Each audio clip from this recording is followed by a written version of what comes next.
So we were discussing the demerits of the preference shares.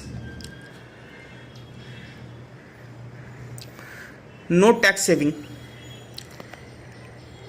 The amount of dividend that is to be paid to the preference shareholders is not deductible from the profit as an expense. So there is no tax saving. Tax is to be paid on the dividend that is to be paid to the preference shareholders first. First of all, tax will be deducted from the dividend that is to be paid to the preference shareholders, then only the preference shareholders will be paid the dividend. So the preference shareholders need to suffer for the tax amount to be deducted. So this is also a demerit for the preference shareholders. So we have already seen the merits and demerits of equity shares, the merits and demerits of preference shares. These points have to be kept in mind because there is more marks for the correct caption. Once you write the correct caption, the internal matter what you have written in the point or what you have written under the caption may vary from what is written in the book. You can write it in your own words, but you need to write the caption correctly. If you have written the correct caption, you can expect more marks. Next is the retained earning. Let us see what are the advantages and disadvantages of retained earning. Number one, self-dependence.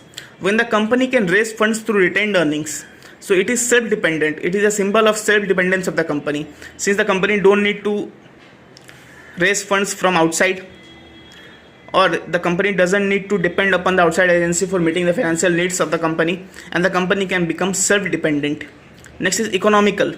It is very economical and convenient source of earning or raising finance for the company, because the amount of profit that is to be distributed to the equity shareholders are kept in part in the company. So this is a very economical and convenient source for the company, as the company doesn't need to undergo different kinds of legal formalities, and this is very simple and convenient for the company. Next is more freedom. Retained earnings involve in no risk of dilution of control because the number of shareholders remains same. So the funds are internally generated and there is higher degree of operational freedom and flexibility. It provides more freedom to the company because the number of shareholders don't increase in case of retained earnings, but the funds requirement of the company is solved. Next is shock absorption. Retained earning increases the capacity of the business to absorb the unexpected business shocks arising due to the economic depression and uncertainty in the capital market. If the company has higher amount of retained earnings, the shock absorption capacity of the company will also increase. Since the company has funds within the company, so the shock absorption capacity, any kind of economic depression or fluctuation in the capital market will not be affecting the company in a higher extent. The company will develop higher shock absorption capacity. Next, increases market value of shares. As the general reserves grow in size, the company's financial strength, credibility and earning capacity goes on improving. As a result, market price of the shares appreciates. The value of shares keeps on changing on the stock market. So it changes upon the credit worthiness, strength and financial capacity of the company. So when the company has higher amount of retained earnings, the company's credit worthiness, financial strength and earning capacity improves. So this increases the credibility in the market so that the price of the shares generally appreciates or keeps on increasing on the stock exchange. Next is multiple purpose. The amount raised through retained earnings can be used for multiple purpose. It can be used for paying off expenses. It can be used for buying new assets. It can be used for expansion of business. Next is stability of dividend.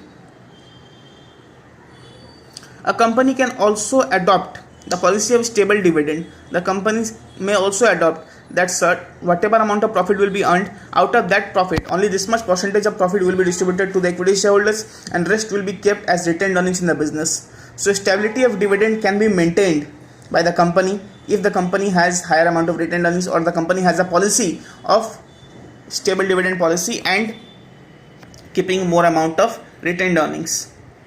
No security funds without mortgage. Also, the company doesn't need to provide any sort of security against retained earnings. It is a source of fund without any mortgage.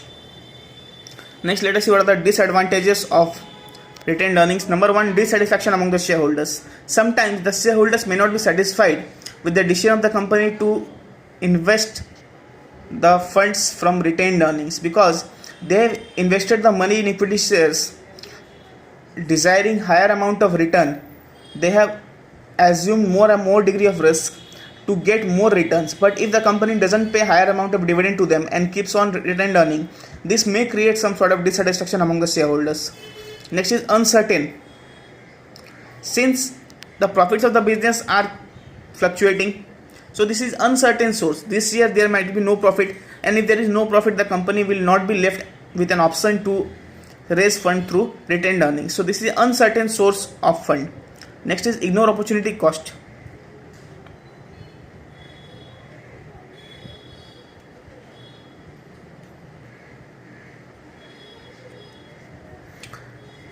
The retained earnings involve opportunity cost. That is, if the shareholders would have been provided this amount of profit, they might have used it in some other manner, but the company is using it for its own interest and for the general interest of the shareholders, but this ignores the opportunity cost of the personal interest of each shareholder. Next is danger of overcapitalization. Too much retained earnings also result in overcapitalization in the company. If the company doesn't need such amount of funds, but the company has a policy of keeping retained earnings, so this will also create overcapitalization in the company. Next is unbalanced growth. The profits of the company are to be distributed to the equity shareholders. When it would be distributed to the equity shareholders, they might invest this amount in some other company, in the shares of some other company, in some other industry, but the company keeps on the amount of profit or keeps on the part of profit as retained earnings and reinvest the amount in the same company.